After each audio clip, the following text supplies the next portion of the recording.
One nation one election पर पूर्व CJI ने ऐसा क्या कहा कि सवाल खड़े हो गए। पूर्व सीजेआई ने चिंता जाहिर की है कि चुनाव आयोग को बाहुबली जैसी ताकतें दी जा रही हैं, जिससे देश में संवैधानिक संतुलन बिगड़ सकता है। दरअसल एक देश एक चुनाव यानी वन नेशन वन इलेक्शन के विचार को लेकर देश भर में चर्चाएं तेज हैं। अब इस मुद्दे पर देश के 4 पूर्व मुख्य न्यायाधीशों ने अपनी राय सामने रख दी है, जो बेहद अहम मानी जा रही है। दरअसल इस प्रस्ताव पर विचार करने के लिए गठित की गई संयुक्त संसदीय समिति के सामने चारों पूर्व CJI Justice JS Khehar, DY Chandrachud, Ranjan Gogoi और यूयू ललित ने अपनी कानूनी राय रखी है। इन चारों ने एकमत होकर कहा कि एक साथ चुनाव का विचार संविधान के खिलाफ नहीं है और इसे लागू किया जा सकता है। लेकिन साथ ही उन्होंने इस बात पर गहरी चिंता जताई है कि अगर इस बिल के तहत चुनाव आयोग को असीमित अधिकार दे दिए गए तो इससे देश की लोकतांत्रिक व्यवस्था पर असर पड़ सकता है। अब जरा ध्यान दीजिए कि सबसे बड़ी चिंता क्या है। दरअसल 129वां संविधान संशोधन बिल ये प्रस्ताव करता है कि देश में एक साथ चुनाव संभव है या नहीं, इसका अंतिम फैसला चुनाव आयोग करेगा। अगर चुनाव आयोग को ये लगे कि किसी राज्य में विधानसभा चुनाव लोकसभा के साथ कराना संभव नहीं है, तो वो राष्ट्रपति को ये सिफारिश कर सकता है कि उस राज्य का चुनाव बाद में कराया जाए। सुनने में ये एक प्रशासनिक प्रक्रिया लग सकती है, लेकिन इसके दूरगामी परिणाम हो सकते हैं।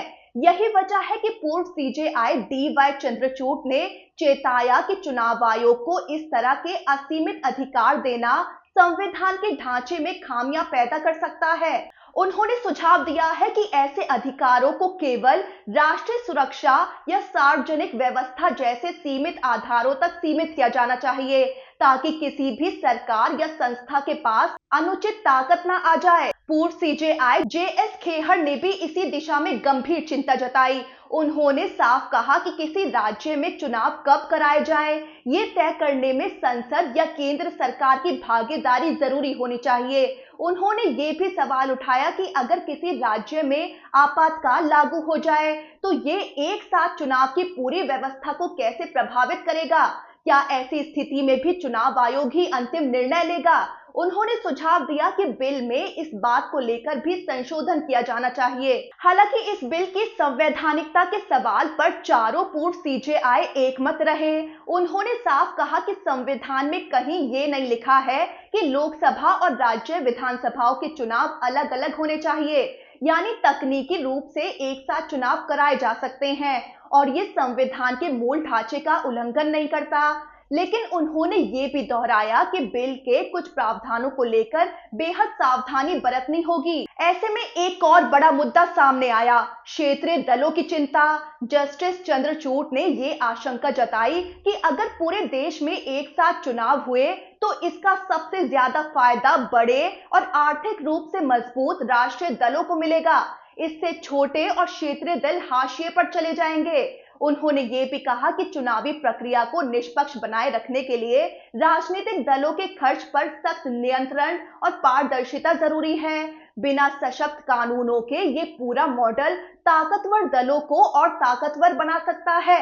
अब बात करते हैं जेपीसी की भूमिका की। इस संयुक्त संसदीय समिति की अध्यक्षता कर रहे हैं बीजेपी सांसद पीपी चौधरी और इसमें कांग्रेस नेता मनीष तिवारी, प्रियंका गांधी वाड्रा और बीजेपी प्रवक्ता संबित पात्रा जैसे दिग्गज सदस्य शामिल हैं। ये समिति जनता और विशेषज्ञों से मिले सुझावों को ध्यान में रखते हुए इस बिल पर अपनी अंतिम रिपोर्ट तैयार करेगी। एक वरिष्ठ सदस्य ने कहा है कि समिति पूर्व सीजेआई की तरफ से दिए गए सुझावों पर गंभीरता से विचार करेगी, ताकि कानून को और पारदर्शी और संतुलित बनाया जा सके। तो कुल मिलाकर एक देश एक चुनाव का विचार भले ही संवैधानिक हो, लेकिन इसे लागू करने से पहले बेहद सावधानी और संतुलन जरूरी है। पूर्व सीजेआई का मानना है कि बिना संसदीय निगरानी और स्पष्ट दिशा निर्देशों के चुनाव आयोग को दी गई बेतहाशा शक्तियां देश के संघीय ढांचे को अस्थिर कर सकती है। ऐसे में ये देखना दिलचस्प होगा कि जेपीसी इन चेतावनियों को कितनी गंभीरता से लेती है और देश की चुनावी प्रक्रिया में ये प्रस्तावित बदलाव किस दिशा में जाते हैं। अब आपका क्या मानना है?